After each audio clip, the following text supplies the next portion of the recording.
మహబూబాబాద్ జిల్లాలో గ్యాస్ కొరత ప్రజలను తీవ్రంగా ఇబ్బందులకు గురిచేస్తుంది.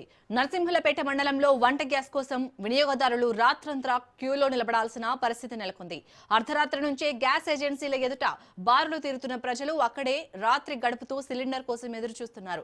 రోజుల తరబడి బుకింగ్ చేసినప్పటికీ గ్యాస్ అందకపోవడంతో మహిళలు ముఖ్యంగా తీవ్ర ఇబ్బందులు పడుతున్నారు. ఏజెన్సీ నిర్వాహకులను సంప్రదించినా సరైన సమాధానం రాకపోవడం, సరఫరాలో స్పష్టత లేకపోవడం ప్రజల్లో ఆగ్రహాన్ని పెంచుతోంది. ఈ నేపథ్యంలో విసిగిపోయిన వినియోగదారులు జాతీయ రహదారిపై గ్యాస్ సిలిండర్లు పెట్టి ధర్నాకు దిగారు. దీంతో కొంతసేపు ట్రాఫిక్ కి అంతరాయం కలిగి వాహనదారులు ఇబ్బందులు ఎదుర్కొన్నారు. సమాచారం అందుకున్న అధికారులు ఘటనా స్థలానికి చేరుకుని పరిస్థితిని సమీక్షించారు.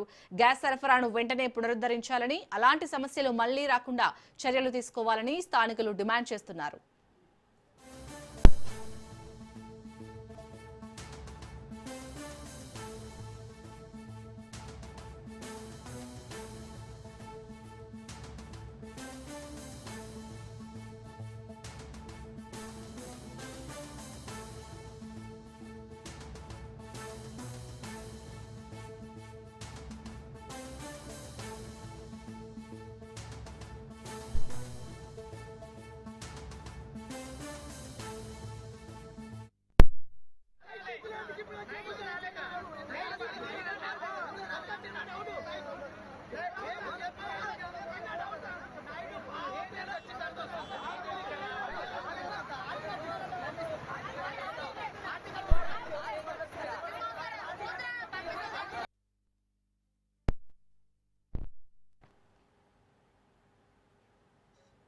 ఖమ్మం జిల్లా